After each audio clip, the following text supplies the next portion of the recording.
eu sou Dani Koschenborger, né? E hoje eu quero falar com você que é mãe e que tem os filhos aí entre 2 até os 6 anos de idade e tá com dificuldade de se relacionar com os filhos, principalmente agora, nessa época de quarentena, e que você tá procurando soluções para os maus comportamentos que ele tem. Então, se você tá passando por isso, fica aqui comigo até o final, porque hoje você vai descobrir o segredo por trás do mau comportamento do seu filho, né? Da sua criança. Compartilha a live, porque eu vou compartilhar com vocês hoje. Pode mudar completamente a maneira como vocês olham os maus comportamentos das crianças. Mudar completamente. Então vamos lá, compartilha a live, porque hoje eu vou passar o passo a passo para você sair desse ciclo, já com exemplo prático, como eu sempre trago aqui para vocês, exemplo prático e passo a passo. Compartilha a live.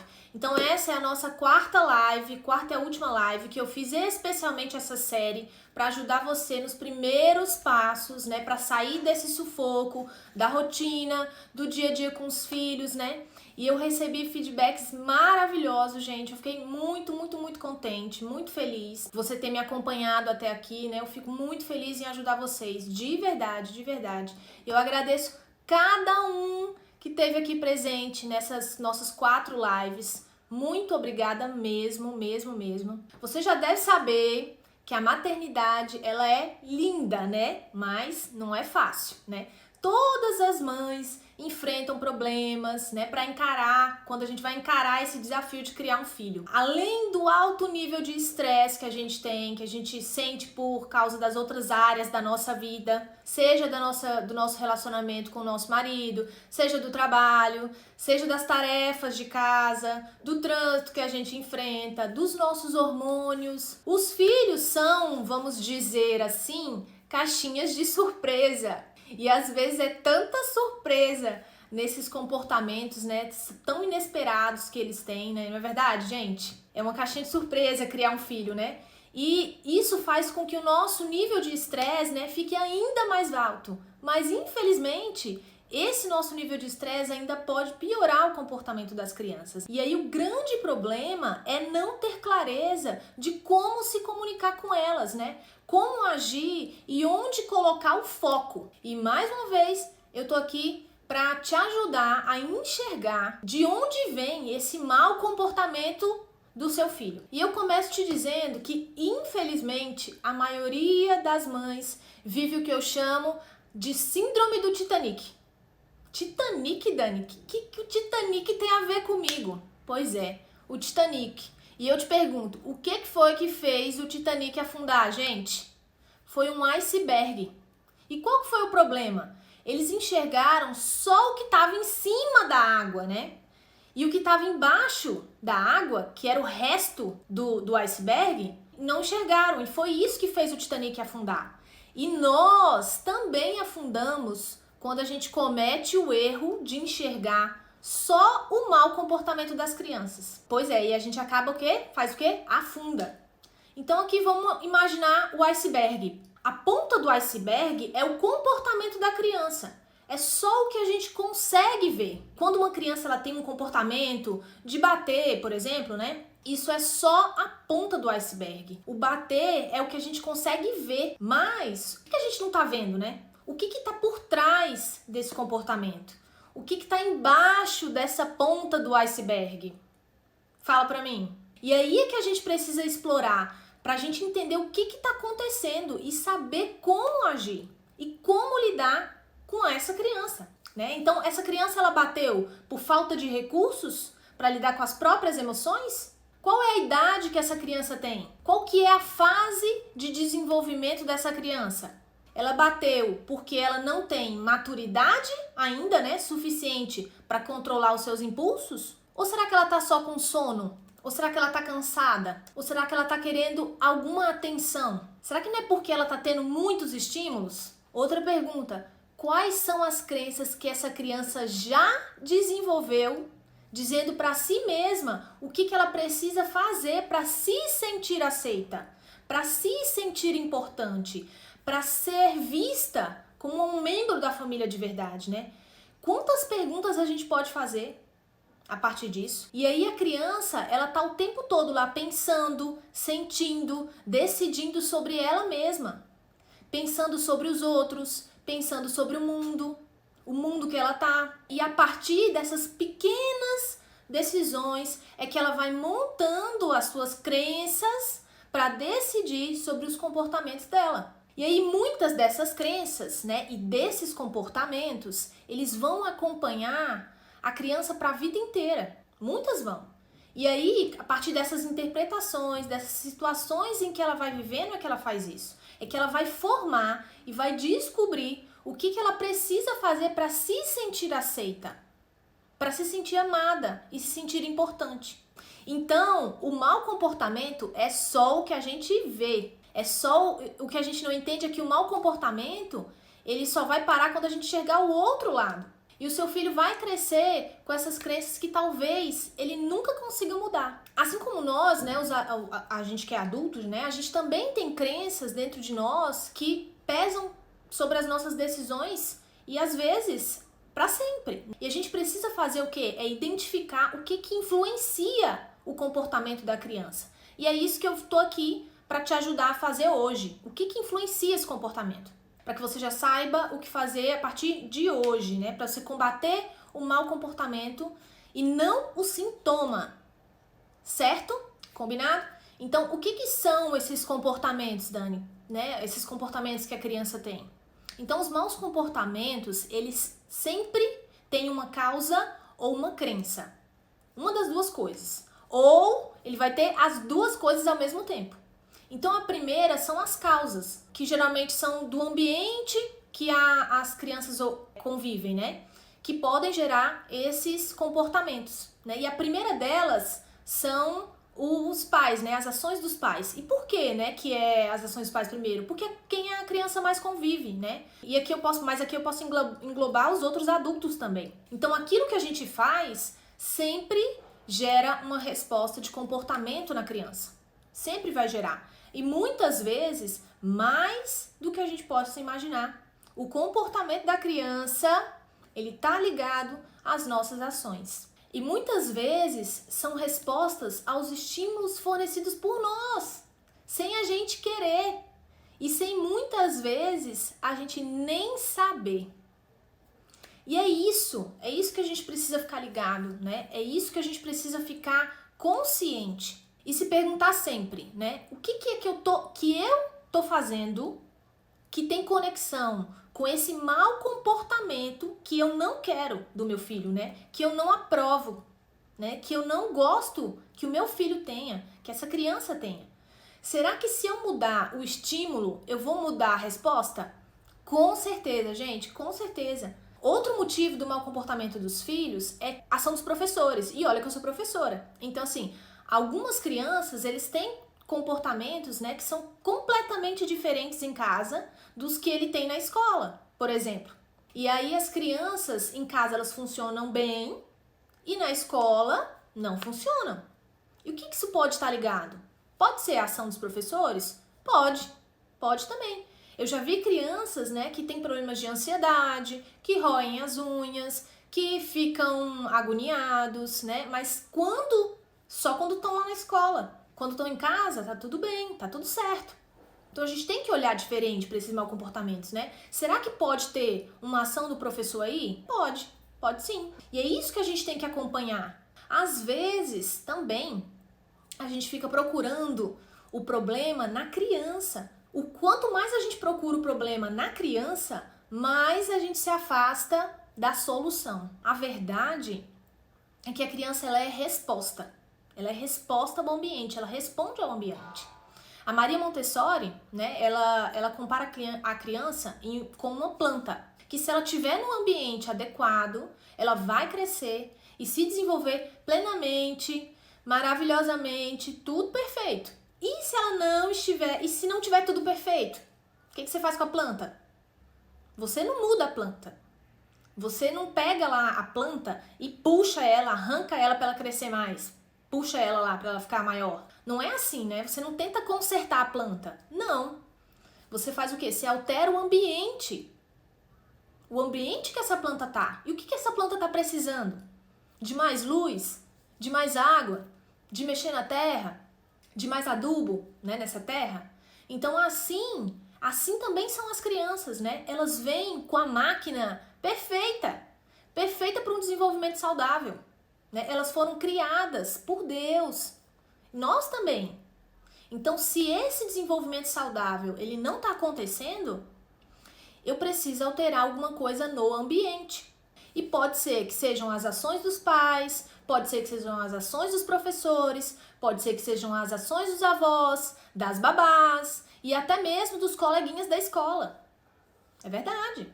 Então, se a gente percebe, né, que tem algum coleguinha ali que está fazendo alguma coisa, que está perturbando a vida da nossa criança, do filho, a gente precisa agir. Seja com a própria criança, orientando, ajudando ela a lidar com essa situação, dando recursos e opções para ela do que fazer. Como também, assim, falar para ela, brinca com outras crianças.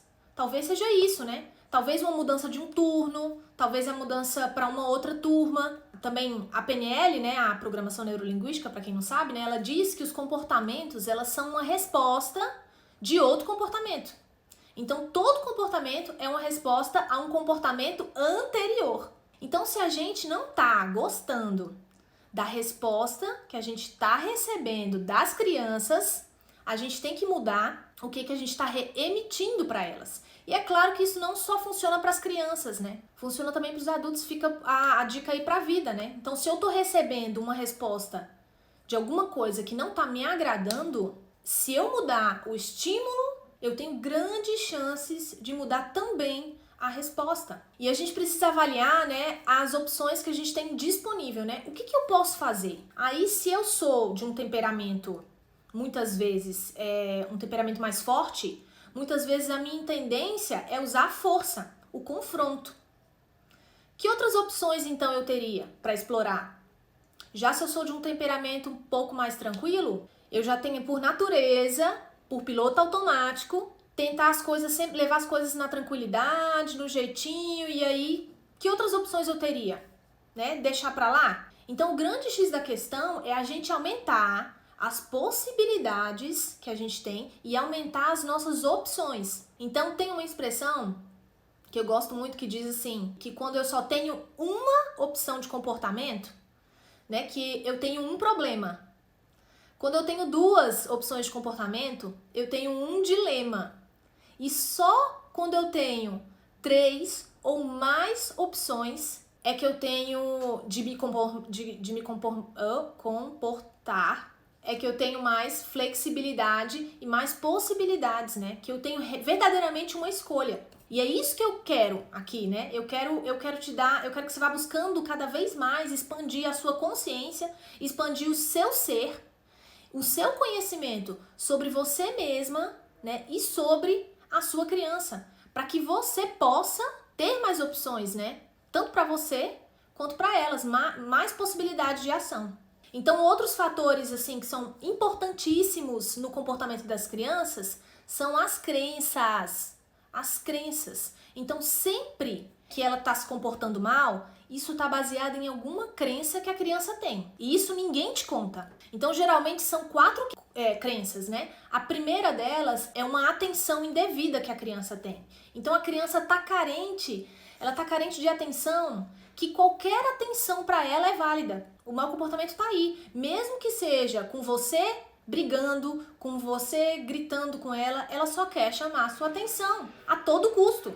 Então ela sabe que o mau comportamento dela chama a sua atenção. Então o que ela faz? Faz mesmo assim. Então essa é a primeira crença, né? A segunda crença é a necessidade de poder. Muitas vezes aquela criança te responde e a gente faz o quê? Grita com ela. E ela grita porque ela quer mostrar pra gente, ela responde pra gente e grita, ela quer mostrar pra gente que ela também tem poder, né? E a terceira crença é a crença da vingança, que é quando a gente coloca a criança lá de castigo e acha que ela tá pensando lá no que ela tá fazendo de errado. Mas, na verdade, a criança tá pensando o quê? Ela tá pensando assim, ó, minha mãe, deixa minha mãe ela vai ver só. Ela vai ver só. Ela fez isso comigo agora, mas deixa ela me pedir pra eu arrumar minha cama. Deixa ela pedir pra eu fazer tal coisa. Eu não vou, ela vai ver se eu vou arrumar. Então a criança, ela quer mostrar pra você que ela também é capaz de te ferir, porque você feriu ela. Isso é uma crença que a criança tem. E aí a quarta crença é uma inadequação assumida, que é o que acontece? É uma criança que ela de verdade ela se sente incapaz de fazer as coisas, né? Ela não faz o dever de casa, por exemplo, porque não é pra não te testar, não é porque ela não tá afim, é porque ela se sente incapaz de verdade de fazer aquilo. É uma criança com baixa autoestima. Então, a criança, ela pode ter em momentos diferentes, ela pode ter crenças diferentes, mas normalmente a criança tem uma crença que é mais poderosa nela, né, do que as outras. Então, normalmente a criança, ou ela tem essa necessidade de atenção, ou ela tem essa necessidade de mostrar poder pra você, ou ela tem essa questão de se vingar, porque ela tá se sentindo ferida, né? E ela quer te ferir também, ou ela tem essa autoestima baixa, né? E ela se sente incapaz. Então, usando o exemplo do dever de casa, por exemplo, ela pode não fazer o dever de casa por qualquer uma dessas coisas. Ela pode não fazer o dever de casa porque ela quer chamar a sua atenção, porque ela quer mostrar pra você que ela tem poder e que ela vai fazer a hora que ela quiser.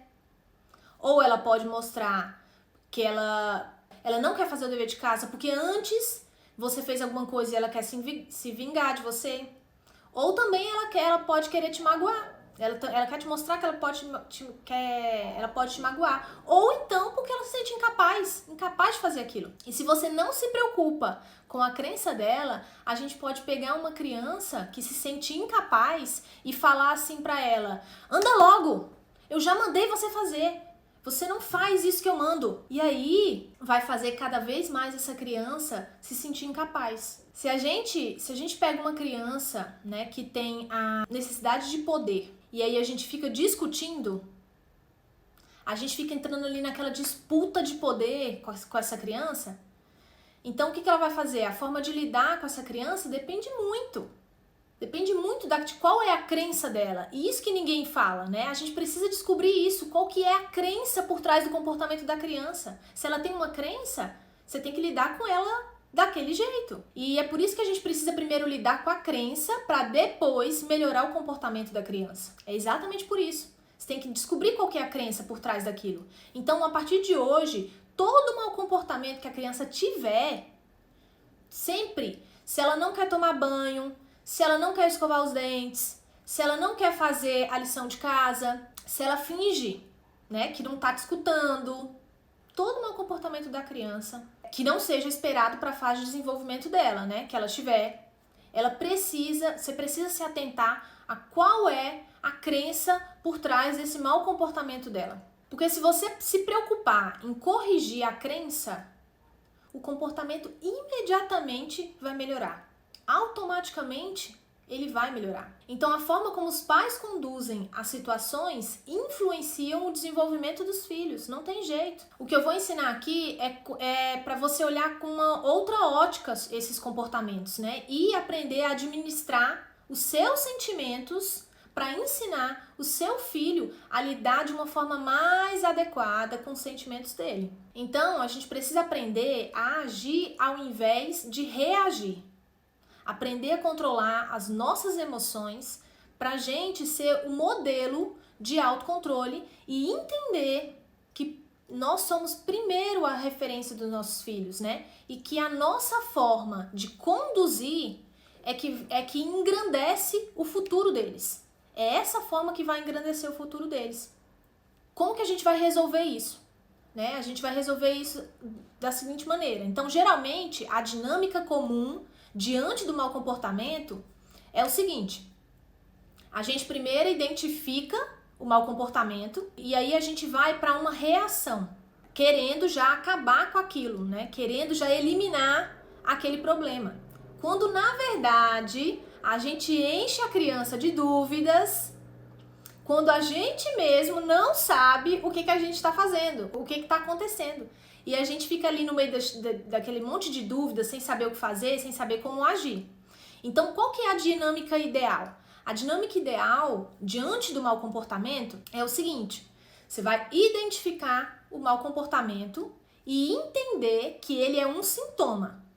Então, o mau comportamento, ele não é a causa do problema. Ele é só um sintoma. Ele está manifestando alguma coisa sobre uma outra causa. Então, depois que você faz essa identificação, você não vai mais para frente. Você não vai para reação.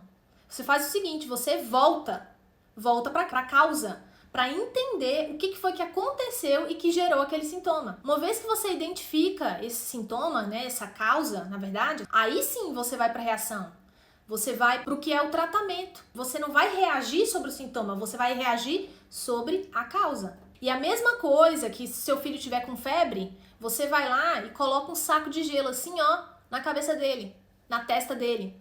Você pode até dar uma ajudada lá para a febre dar uma baixada, né? Mas ele não vai resolver definitivamente o problema. E é isso que eu quero que você entenda, né?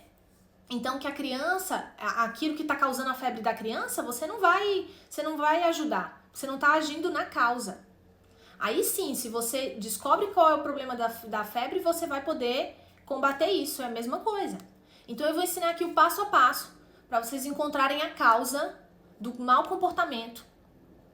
Então, ela é bem simples, não tem nada de demais. Então, só você se perguntar a causa anterior da situação para encontrar o motivo.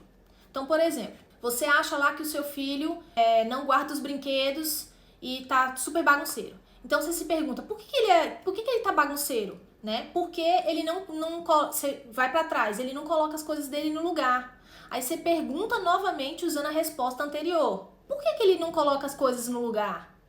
Por que será? Porque ele não sabe o lugar de colocar o brinquedo. E por que ele não sabe o lugar de colocar o brinquedo? Você vai se perguntando, né? Por que ele não sabe o lugar de colocar o brinquedo? Por quê? Porque a organização dos brinquedos aqui em casa não tá muito clara. Não tá muito acessível para ele. Aí você pergunta de novo, né? Por que essa organização não tá clara? Por que essa organização não tá acessível? Você sempre vai perguntando uma anterior. Porque tem muito brinquedo misturado aqui nessas caixas da criança. E aí, por fim, você se pergunta, por que tem um monte de brinquedo misturado? Né? Por que tem brinquedo misturado nas caixas? Porque eu, mãe, não preparei o ambiente para ele. Claro que você vai fazer quantas perguntas forem necessárias, né? Mas vocês conseguem perceber que a gente coloca a culpa na criança e ela ainda está em formação e às vezes ela precisa da nossa ajuda. Na maioria das vezes ela precisa da nossa ajuda para aprender as coisas. E aí, Dani, como que eu faço com as crenças, né? Como é que faz com as crenças? Então, se a criança ela tá com necessidade de atenção, você vai dar mais tempo de qualidade para ela, né? Vai dar mais tempo de qualidade para ela. E se é uma criança com necessidade de demonstrar poder, como que você vai fazer? Você vai parar de discutir com ela. Para de discutir com ela. Então, a primeira vez que ela te confrontar, você vai falar assim para ela: olha, eu não converso com você nesse tom. Eu não te desrespeito, então eu também não aceito que você me desrespeite. Quando você quiser falar comigo, quando você quiser conversar comigo com respeito, aí você vai lá e me procura. E você sai. E deixa a criança lá. E aí você corta essa disputa de poder, porque era a crença dele. Ele queria combater. E aí a criança que tem a necessidade da vingança, a gente vai precisar pensar como que eu tenho feito essa criança se sentir? Por que ela tá despertando nela essa sensação, essa vontade de vingança? E quando a criança se sente incapaz, você vai dar o quê? Vai dar apoio, vai dar suporte. Qual que é a dificuldade, né, dela? O que você, mãe, pode fazer para ajudar ela? Então a gente precisa se atentar qual que é a crença por trás desse comportamento da criança. E quando a gente entende e se conecta a essa criança, é que a gente valida o que ela sente, que a gente torna o ambiente muito mais agradável e que a gente propicia que esse comportamento da criança melhore. E aí, quando a gente encontra a causa e a crença, é que a gente dá para a criança o que ela precisa para melhorar esse comportamento. Então, a maioria das mães, elas punem, elas castigam e elas conversam sem fim sobre o mau comportamento da criança. E isso não adianta, não é verdade? Então, o que eu quero aqui hoje é que você encontre a raiz de cada mau comportamento e que você atenda a demanda por trás desse comportamento, combatendo a causa. Ou seja, você vai dar a oportunidade da criança parar aquele comportamento. E você vai focar na solução desse mau comportamento. Trabalhar junto com as crianças para a solução desse problema. E você pode trabalhar junto com ela mesma, né? Pergunte para as crianças, elas têm ótimas ideias. Quando você sai desse modelo pacífico, né, que você tem de falar sempre, a criança sempre recebe, né? E quando ela começa a participar das ideias, elas passam a se sentir muito mais motivadas, com muito mais vontade de colaborar. Então pergunte para ela, né? E é isso, gente. Um beijo, gente. Tchau. Obrigada por estarem aqui.